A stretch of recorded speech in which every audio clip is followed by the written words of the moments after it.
Daniel Hayes never thought of himself as a hero. He was a mechanic, nothing more, nothing less.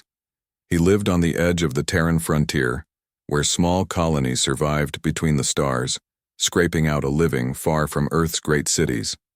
His days were filled with repairing broken machines, fixing worn-out engines, and making sure the colony's generators didn't collapse. Life here was quiet, sometimes too quiet. Most of the people on this colony just wanted peace. And so did Daniel. He was 32, average height, average build, with rough hands from years of work. If there was one thing he believed, it was that he should keep his head down and stay away from trouble. Trouble, however, had a way of finding him.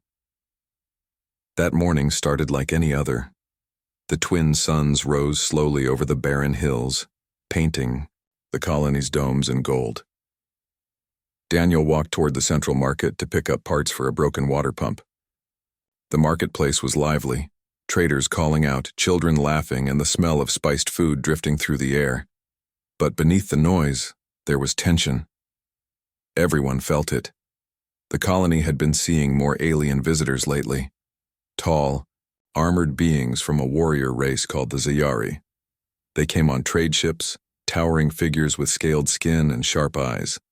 Most humans gave them space, whispering rumors that they were dangerous and prideful. Daniel didn't pay much attention. As far as he was concerned, if they weren't breaking his machines, they weren't his problem, until he heard the cry. It was small, sharp, and frightened, the cry of a child. Daniel turned his head and saw a group of rough-looking men at the far end of the market. They weren't merchants, they were troublemakers, the type who lived on the edge of the law. And in the middle of them was a small alien child. She couldn't have been more than 7 years old. Her skin shimmered faintly with silver scales, her eyes wide and glowing, faintly blue. She wore a thin cloak, her small hands trembling as the men circled her. "Lost, are you?"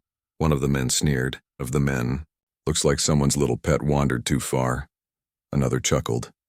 The child backed away, bumping into a wall. Her lip trembled. She looked around desperately, but nobody stepped forward. The humans nearby lowered their eyes, pretending not to see. No one wanted to get involved. Daniel froze. His heart hammered in his chest. He knew what would happen next. The men would push her, maybe worse. And she was just a child. He could walk away.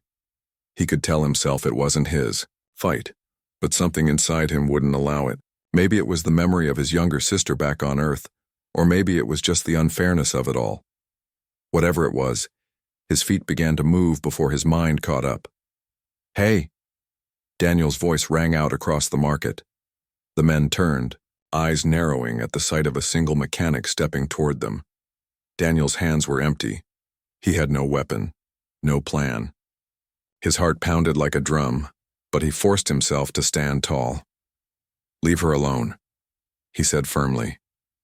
The leader of the group, a broad man with scars across his cheeks, smirked. "And what are you going to do about it, fixer? Run back to your workshop?" Laughter spread among them. The child's eyes lit with hope for a moment, then filled with fear again as the men moved closer to Daniel. He could still back out. He could still say nothing more. But Daniel shook his head. "She's a child. She doesn't belong to you. Walk away." The scarred man's smile faded. "Looks like this one's asking for pain." And then the first fist struck. The blow caught Daniel across the jaw, snapping his head to the side. Pain burst through him, but he didn't fall. He raised his arms, trying to shield the child behind him. She clung to his shirt, sobbing softly. Another strike hit his ribs. Then a kick to his stomach. Daniel doubled over, gasping, but still he spread his arms wide, blocking the way. He could taste blood in his mouth. "Move, human," one of them growled. "No," Daniel rasped. "Not while she's here." The beating continued. Fists slammed into his back, his shoulders, his side. He stumbled, nearly collapsing, but each time he forced himself upright again. He wasn't fighting back, he couldn't. They were too many, too strong.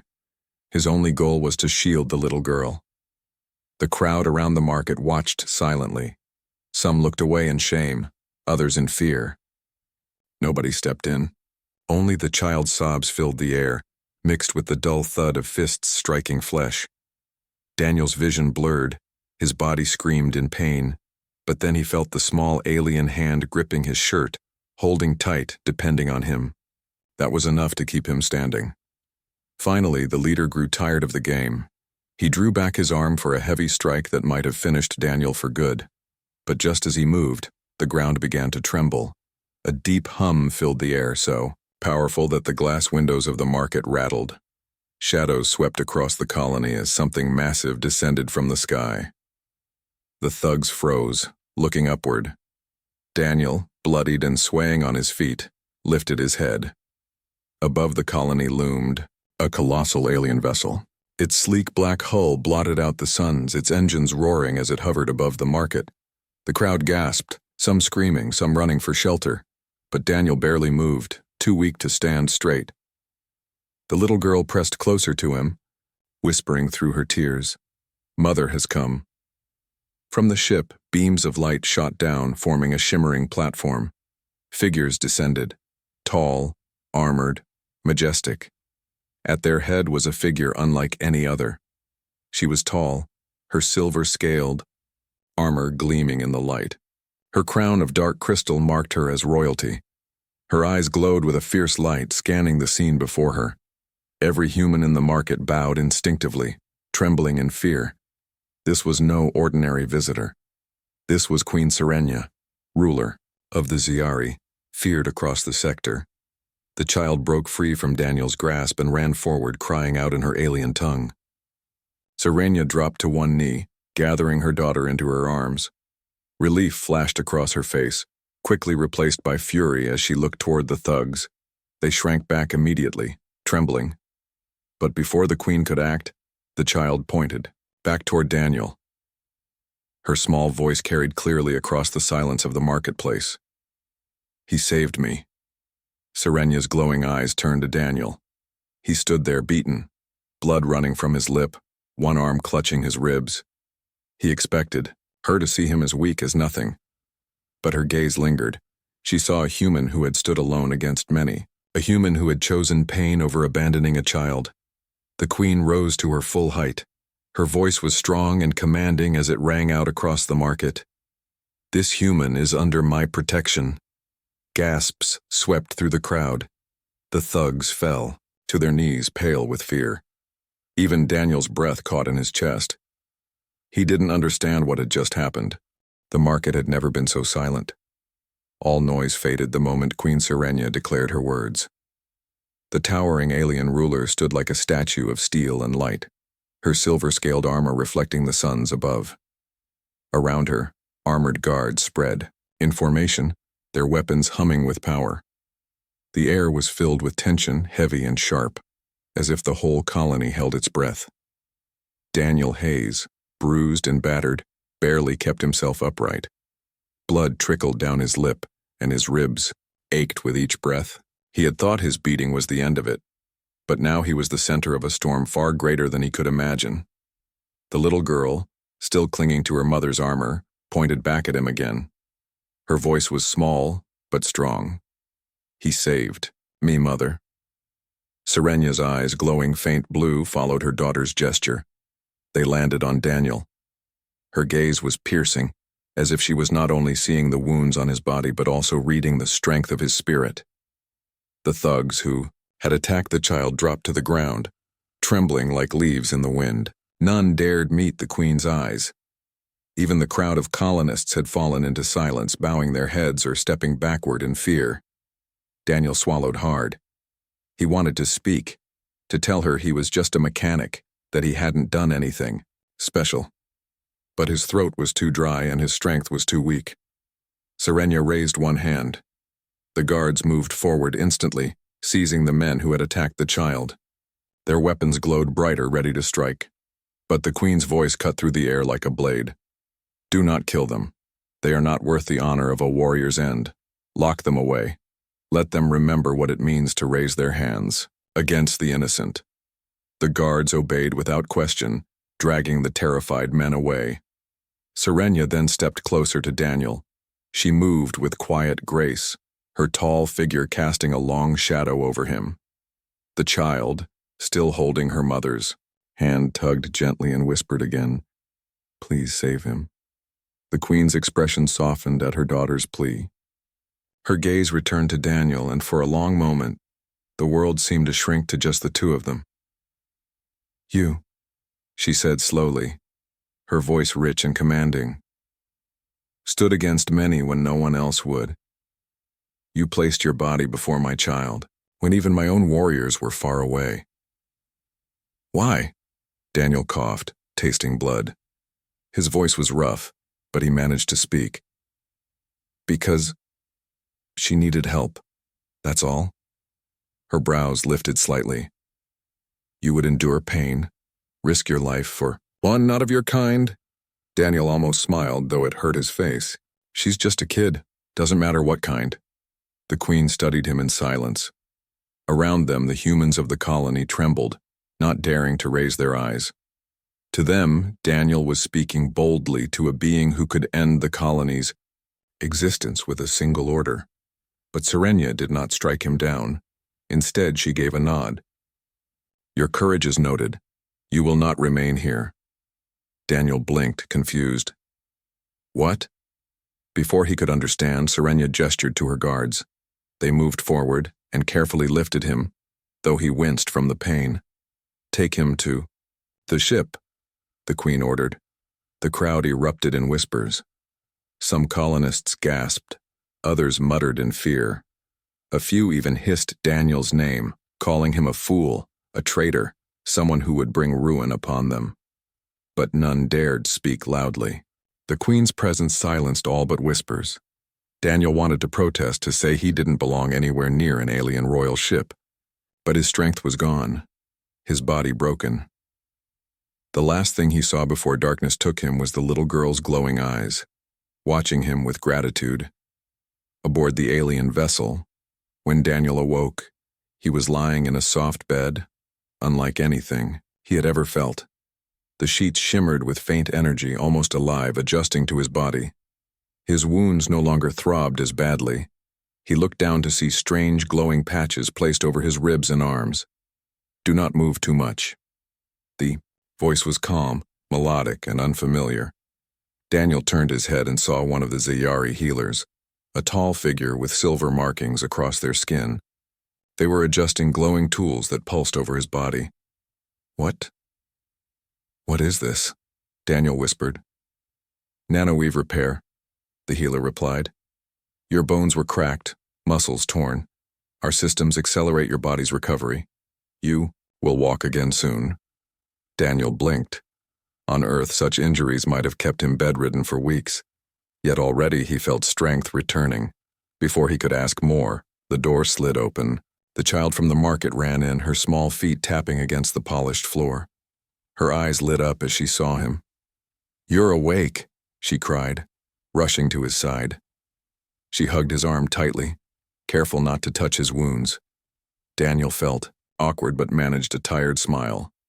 "Hey kid, you okay?" She nodded eagerly. "Because of you. Thank you, Protector." Protector. Daniel wanted to laugh at the title, but the child's eyes were so full of sincerity that he couldn't. Then, another presence entered. The healer bowed deeply, stepping aside. Queen Serenia walked into the chamber. Her tall figure seemed to fill the room, her armor gleaming softly in the ship's light. Unlike the first time Daniel had seen her, her expression now carried less steel and more curiosity. "You live," she said simply. Daniel tried to sit up straighter, though his body protested. "Thanks to your people." Her gaze swept over him, taking in his patched wounds, his tired eyes, and his stubborn posture. "You chose to bleed for one who was not yours. That is rare among the stars." Daniel shook his head. "It wasn't a choice. She needed help. Anyone would have done it." Serenia tilted her head. "No, not anyone. I saw a market full of humans who looked away. Only you stepped forward." The words made Daniel fall silent. He had no answer for that. The Queen turned to her daughter, who still clung to his side. "Lyra, you should rest." "No," the girl said stubbornly, shaking her head. "I want to stay with him. He saved me." He is my protector. Serenya's lips curved faintly, just the ghost of a smile, gone as quickly as it appeared. She turned back to Daniel. My daughter has chosen a bond with you. That alone gives you a place among us. But I also see in you something my people. Respect, strength, though not of the body, but of the spirit. You refuse to yield, even when broken. Daniel frowned, shifting uncomfortably. Look, I'm no warrior. I fix engines, patch up generators. I don't belong in palaces or on ships like this. Serenya stepped closer. Her presence was commanding, yet there was no threat in her movement.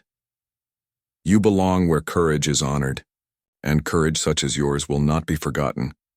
Her words echoed in the chamber. Daniel had no reply.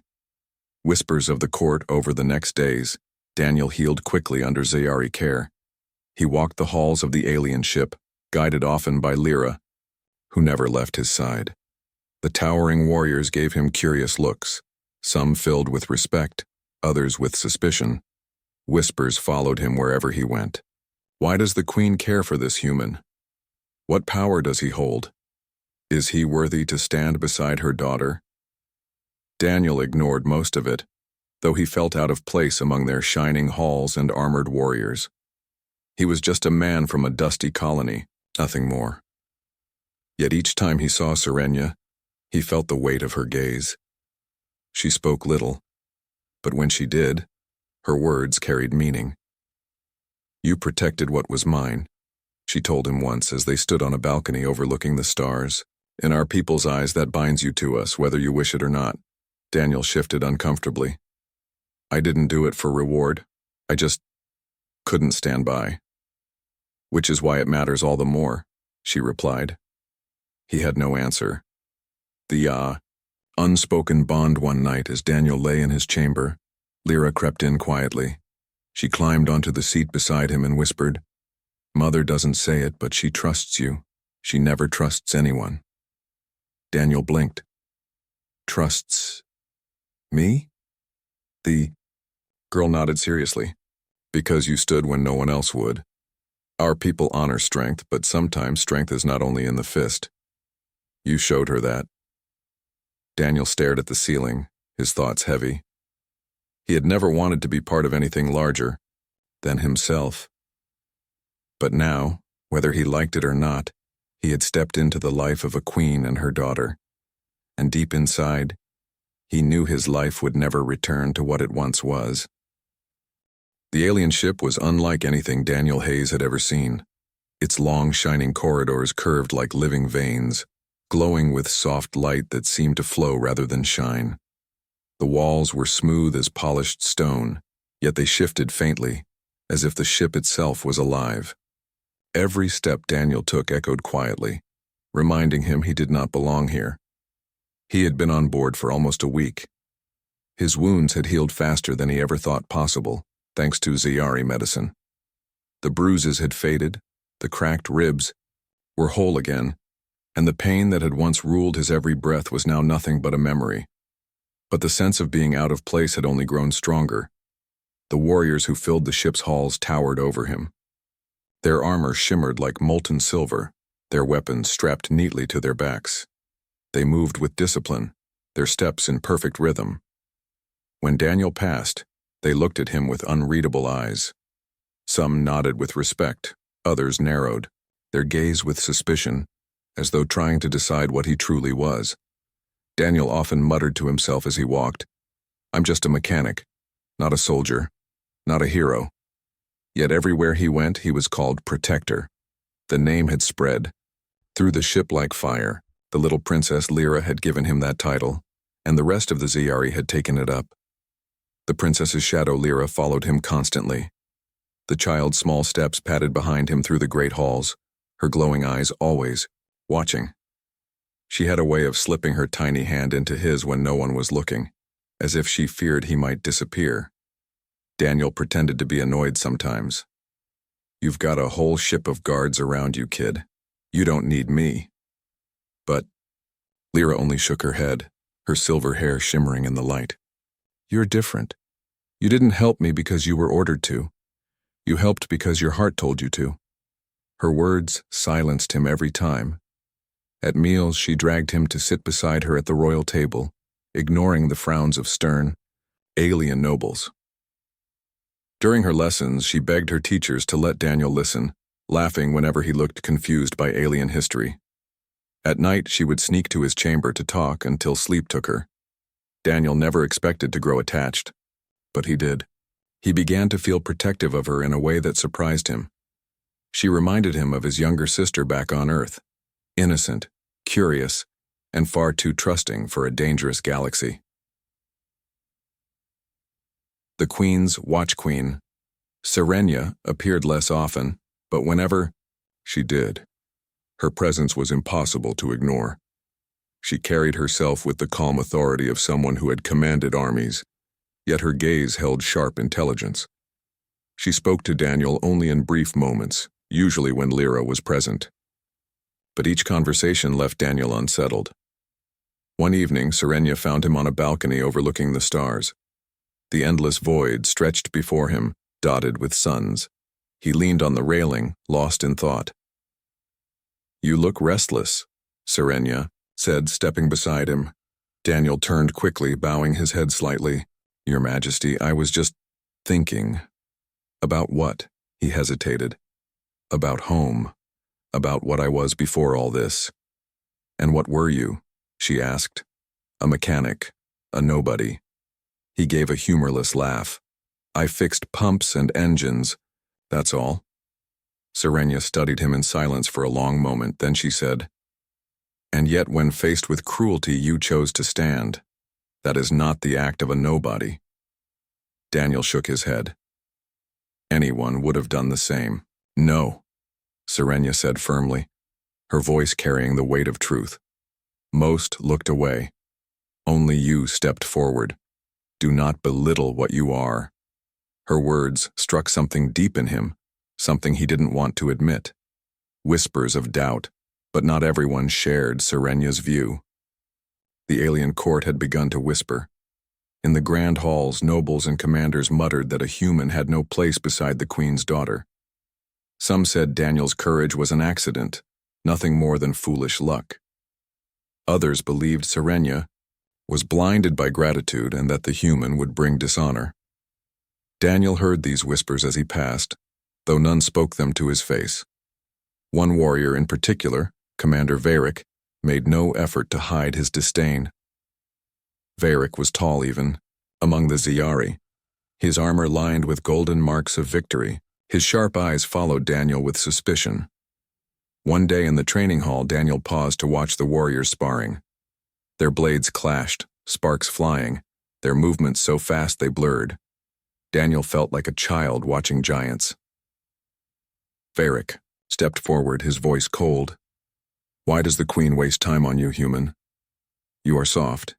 You have no skill, no strength. You shame her presence by walking these halls." Daniel straightened but said nothing. He had learned long ago that words rarely changed minds like Varric's, but Varric was not finished. "If you wish to stay among us, prove it. Face me in trial. Show us if your courage is more than empty noise." The hall grew silent. Warriors turned their heads, eyes sharp with interest. Daniel's mouth went dry. He had no training, no weapon, no chance against someone like Varric. Yet if he refused, he would forever be seen as weak, unworthy of standing near the Queen and her child. "I don't want to fight," Daniel said quietly. "Then you will never be more than a coward hiding behind a child's gratitude," Varric sneered. The words struck hard. Daniel's fists clenched. He remembered the thugs in the market, the way they had laughed as they struck him. He remembered the little girl trembling behind him and how he had stood anyway. Finally, Daniel lifted his head. "Fine. I'll face you." Trial of Worth. The next day, the trial was set. The training hall was filled with warriors, nobles, and courtiers, all eager to see the human fail. At the center stood Daniel, dressed in simple cloth, unarmed. Across from him towered Varric, his armor gleaming, a blade in his hand that shimmered with energy. Queen Serenia sat at the high seat, her daughter beside her. Lyra's small hands gripped the railing tightly, her eyes full of worry. The trial began. Varric lunged like a storm. His blade slashed through the air, fast and deadly. Daniel barely rolled aside, the energy singing past his ear. He scrambled, back, heart racing. He could not match Varric in strength or speed. If he tried to fight like a warrior, he would lose instantly. So he did what he always did as a mechanic. He observed. He looked for patterns, for weaknesses. Varric struck again, and again, each blow strong enough to break bone. Daniel dodged, stumbled, and rolled. The crowd jeered, calling him weak. His lungs burned, his legs screamed, but he refused to fall. At last, Daniel noticed something. Varric's strikes were powerful but predictable. Each swing left a small opening, just long enough for someone quick enough to act. The next time Varric struck, Daniel moved not away but forward. He ducked under the swing, slammed his shoulder into Varric's chest, and sent the larger warrior staggering back. The crowd gasped. Daniel did not press the attack. He couldn't. But the point was made. He could endure, adapt, and strike when it mattered. The fight dragged on. Varric grew angrier, his swings wilder. Daniel grew weaker, his body aching. But he held on. Finally, as Varric lunged with a roar, Daniel sidestepped and let the commander's momentum carry him forward. Varric stumbled, crashing to the ground. Daniel, gasping for breath, stood tall above him. He did not strike. He only said, "I'm not here to prove I'm stronger, only that I won't back down." The hall fell silent. The Queen's decision, Serenia rose from her seat, her gaze sweeping over the hall. Her voice rang clear. "Enough. The human has shown what I already knew. Strength is not always in the arm that swings a blade. Sometimes it is in the heart that refuses to yield. He has proven his worth." The warriors bowed their heads. Even Varric, humiliated, remained silent. Lyra clapped her small hands, her face glowing with joy. "Protector," she cried. Daniel stood, exhausted but proud. For the first time, he felt not like an outsider, but like someone who had earned his place, however small, among these mighty beings. Serenia's eyes lingered on him. In them was not just respect, but something deeper, something unspoken. She had seen his endurance, his defiance, his refusal to break, and in that moment, she decided that this human was not only her daughter's protector. He was someone her people needed to understand, someone she herself would not let go. The training hall remained silent long after the trial ended. Daniel Hayes stood at the center, chest heaving, sweat dripping, his body aching from every dodge and stumble. Across from him, Commander Varric slowly rose, humiliated but silent. His pride cut deeper than any blade could wound. Above them all, Queen Serenia had declared the words that could not be taken back. "He has proven his worth." The crowd had bowed, but Daniel felt the weight of their stares long after the hall emptied.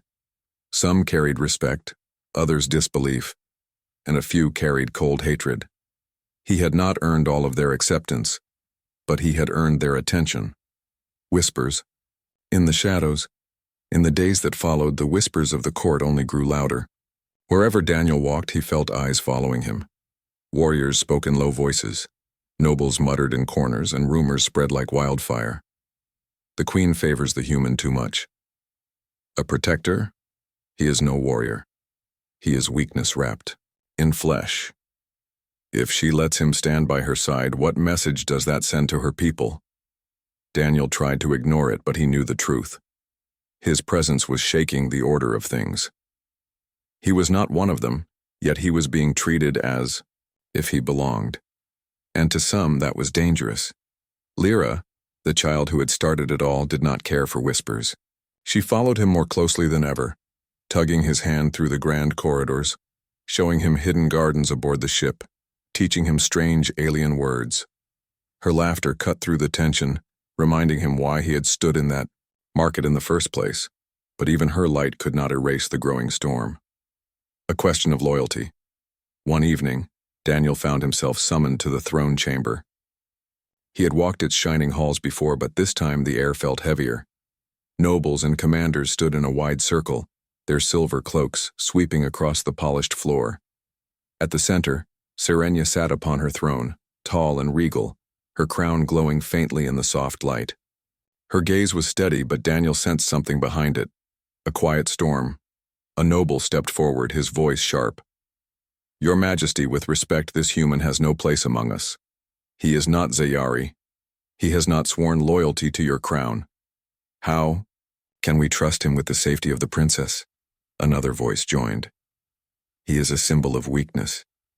If word spreads that the queen keeps a human pet at her side, rivals will see it as a sign of softness." Daniel felt the sting of their words, though he stayed silent. His fists clenched at his sides. Serenya's eyes narrowed. "Enough. He has already proven more loyalty in action than many of you in words." But the voices did not stop. One by one, nobles raised doubts, questions, and challenges. Daniel realized that this was not just about him. It was about the Queen's rule. His presence had become a weapon for her enemies. Finally, Commander Veyric, still carrying the wound of his defeat, stepped forward. His voice was calm, but his words were sharp. "There is a way to settle this, Majesty. If the human wishes to remain, let him take the oath of blood. Let him prove not only his courage but his loyalty to the throne. If he refuses, then his place is clear outside our halls." The chamber filled with murmurs. The oath of blood. Daniel had heard whispers of it, a ritual binding, an unbreakable vow of loyalty among the Ziyari. It was sacred, dangerous, and absolute. Serenya's gaze flickered toward Daniel. For the first time, he saw uncertainty in her eyes. She had not expected this challenge. The choice later that night, Daniel stood alone on a balcony overlooking the stars. The ship drifted silently through the void, the endless night stretching in all directions. His mind churned with the weight of the decision. Take the oath, and he would bind himself to a people he barely knew, to a throne that was not his own. Refuse, and he would lose not only the fragile respect he had gained, but also the bond he had formed with Lyra and Serenya. He heard soft footsteps behind him. "You are troubled." Serenya stood there, her presence filling the space. Her crown caught the starlight, casting faint glimmers across her silver-scaled armor. Daniel gave a tired laugh. "Troubled is one way to put it. They want me to swear an oath I don't even understand. And if I don't, I lose everything I've somehow stumbled into." Serenya studied him, her eyes unreadable. "The oath of blood is no small thing. It is more than words. It is a bond of honor, carved into the soul. Once sworn, it cannot be broken." Sounds heavy. Daniel rubbed the back of his neck. "What happens if I refuse?" Her gaze softened, though her voice remained steady. "Then you will live, but you will not remain with us. My court will not allow it." Daniel turned back to the stars. He thought of his workshop on the dusty colony, of the quiet life he had left behind. And then he thought of Lyra's small hand in his, of her laughter, of her trust. He thought of Serenya's piercing eyes, the respect in her voice when she called him strong. "I don't belong here," he whispered. "Perhaps," Serenya said softly, "but belonging is not always chosen. Sometimes it is earned." Daniel looked at her, searching her face. For the first time, he realized how much this mattered not just to him but to her. His choice would shape her rule. His courage had already touched her people. Now his decision would define whether that spark burned or died. The oath. The next day, the hall was filled again. Warriors and nobles stood in silence, watching as Daniel walked to the center. His steps were steady, though his heart pounded in his chest. Serenya stood before him holding a ceremonial blade. Its edge shimmered faintly, glowing with energy. "Daniel Hayes," she said, her voice carrying across the chamber. "Do you stand before us to take the oath of blood?" Daniel swallowed hard, then nodded. "I do." She stepped closer, holding out the blade. "This oath binds you, to protect the innocent, to stand beside those who fight with honor, to never turn away from those who place their trust in you. Do you swear this?" knowing it cannot be undone? Daniel met her eyes. He thought of the market, of the beating, of the child he had shielded. He thought of every moment since then. I swear. Serenia nodded. She drew the blade lightly across her palm, letting a single drop of glowing silver blood fall. Then she handed the blade to him. Daniel hesitated, then cut a shallow line across his own hand. His blood dripped red, mingling with hers as the blade touched both wounds. The chamber glowed faintly as if the very ship recognized the bond. "It is done," Serenia declared. "By this oath, he is no longer outsider. He is one of us." The crowd murmured, but none dared challenge her. The turning tide, in the days that followed, the whispers grew quieter. The oath had silenced many doubts. Daniel was no longer seen as a stray human. He was bound by honor, respected even by those who disliked him. Lyra celebrated by dragging him through the ship, showing him every corner as if seeing it anew. "Now you are truly my protector," she said proudly.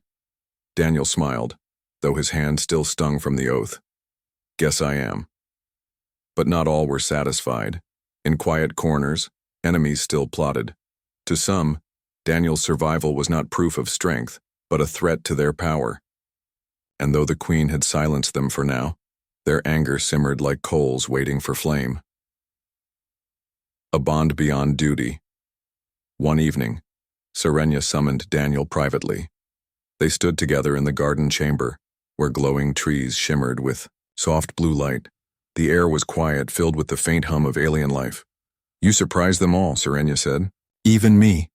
Daniel gave a small laugh. "I'm getting used to that." She turned to face him fully. "You should know something. When I first saw you in the market, beaten and broken, I thought you would fall. Yet you stood. And when challenged, you stood again. That is what my people need to see. Not just strength of body, but strength of will." Her eyes softened, and for a moment the steel of the Queen faded, revealing something deeper. "But I see more than that. I see a bond forming. Between you and my daughter. Between you and me." Daniel's breath caught. He had no words. Serenia stepped closer, her voice low but steady. "This is no longer only about duty. You are part of us now, and I will not let you go." Daniel stood in silence, his heart pounding. He had come from a dusty colony, a nobody. But now he was bound by oath, tied to a queen and her child, caught in the storm of two worlds colliding, and deep inside, he knew. This was only the beginning. The vast alien ship floated silently through the stars, carrying its precious cargo of warriors, nobles, and a small human who had changed everything. Daniel Hayes had learned to walk the halls with confidence now, though he never stopped noticing the eyes that followed him, some full of respect, others still uncertain. He had taken the oath of blood. That simple act had bound him to the Ziyari people and to the Queen. It had also bound him to something far more personal, a promise to protect Lyra, the little alien child whose life had begun his extraordinary journey. A quiet morning. The day began quietly, with the soft hum of the ship's energy and the gentle light filtering through the translucent walls. Lyra came running, her silver hair bouncing, her small hands grabbing his arm. "Protector, come on, I want to show you something." Daniel chuckled, his voice tired but warm. All right. Lead the way, kid." They walked together through one of the hidden gardens aboard the ship. Bioluminescent plants glowed softly, their gentle hum blending with the quiet atmosphere. Lyra skipped ahead, stopping suddenly at a small pool of water that shimmered like liquid crystal. "Look," she said, pointing. "The water shows more, then reflections." "Watch." Daniel leaned over and saw the water ripple. In it he could see not just his own reflection but faint images of distant stars, planets, and even some of the Ziyari ancestors.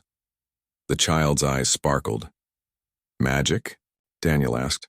"No, human," she said with a grin. "Science that feels like magic. Just like you. You are part of something bigger now." Daniel smiled softly, feeling the weight of her words. She had no idea how right she was. A warning from the court. Later that day, Daniel was summoned to a private audience with the Queen's council. Even after the oath of blood, not everyone had accepted him fully. Whispers persisted, rivals who still saw him as a threat, a human who had no right to influence the Zayari. Commander Varric, still bitter from the trial, stood with folded arms. "Your Majesty," he began, "while this human has taken the oath of blood, some in the court see him as an anomaly. We request clarification. Does he hold authority? Or is he merely a child's protector?" Serenya's eyes narrowed, her voice calm but cold. "He holds no authority by blood or by rank, but he holds something far more valuable: trust and loyalty. Those are qualities my people must respect. Daniel is bound to us, and we are bound to him." Daniel swallowed. Varric's glare was sharp, full of unspoken challenge. But Daniel only bowed his head slightly. He had already proven himself, and he would continue to do so, not to win approval, but to honor the oath he had taken. Strength beyond the blade. The following weeks were filled with training, not to teach Daniel how to fight like the Zayari. He was not one of them, and he never would be, but to teach him how to survive, how to adapt, and how to think in ways that went beyond physical strength. The Zayari were amazed by his ingenuity. Where they relied on strength and skill, Daniel relied on observation, patience, and quick thinking.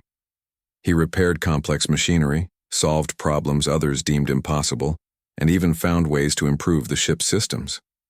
Through it all, Lyra remained by his side, cheering every success, giggling at every misstep. Daniel had grown fond of her more than he could admit. And somehow through it all he had grown fond of the Queen herself, though he never dared voice it. One evening, as he worked on repairing a navigation panel, Serenya approached silently. He looked up, startled. "You continue to impress," she said quietly. "Not with strength of arm, but with strength of mind. That is rarer than any sword I have seen." Daniel flushed. "I'm just doing what I can." Her eyes softened. "That is enough, and more than enough. You belong here now, Daniel, whether you wish it or not." A threat emerges. Peace, however, was never permanent. A warning came from the far reaches of the sector. A rival alien faction had taken notice of Daniel. They saw a human standing beside the Zayari Queen and her daughter, and believed it an insult, a weakness to exploit. Serenya convened a council immediately. "We must prepare," she said. "Our enemies believe a human protector undermines our strength. We will show them that courage knows no species." Daniel listened, tense but determined. He had survived market thugs, Varric's trial, and the skepticism of an entire court. He would not back down now. The bond solidified. During the council, Lyra slipped quietly to Daniel's side. She whispered softly, "Protector, remember, you are part of us now. You are part of my family. You are part of me." Daniel nodded, swallowing emotion. "I know, kid. I'll do my best." Her small hand pressed into his, and for a moment, Daniel felt an unbreakable connection. The oath, the trials, the whispers, they all led to this moment. He was no longer an outsider. He was chosen. Recognition. The day came when Daniel was summoned to the main chamber once more. This time it was not for judgment, but recognition. The Queen stood tall, flanked by warriors and nobles. "Daniel Hayes," she announced, her voice echoing, "you have proven courage beyond measure. You have earned the trust of my people and the devotion of my daughter. You are not merely her protector. You are a part of our family.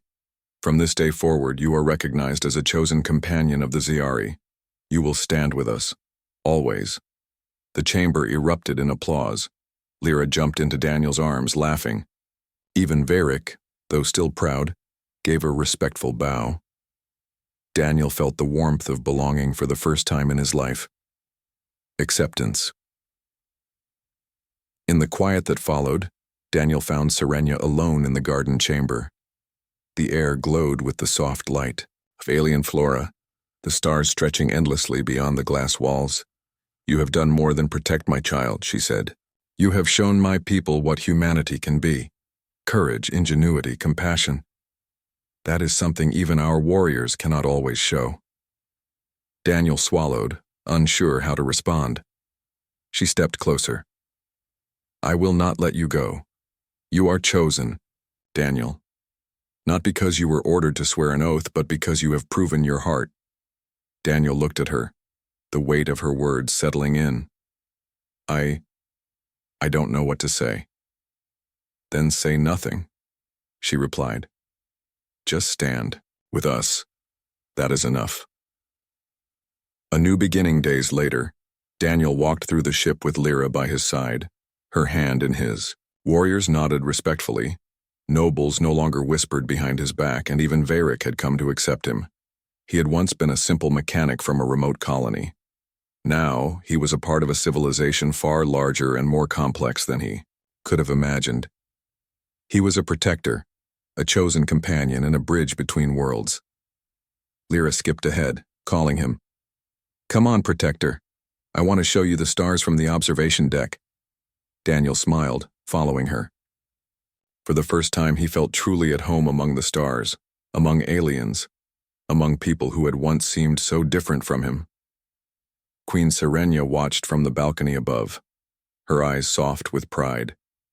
She had seen something special in this human: strength, courage, and heart. He had stood when others would not, faced trials that would have broken many, and now he was theirs. And deep in her heart, she knew that he was not just her daughter's protector. He was hers as well, chosen not by law but by deeds and by loyalty. The galaxy stretched endlessly before them, full of dangers and challenges yet to come. But Daniel knew this. He would face them not as a stranger, not as a mechanic from a dusty colony, but as a chosen companion, protector, and hero. And for the first time in his life, Daniel smiled without hesitation. He belonged. The little girl grabbed his hand again, laughing as they ran together toward the observation deck. Daniel's heart swelled. This was more than victory. This was family. And as the stars shone around them, he understood what he had fought for and what he had gained forever.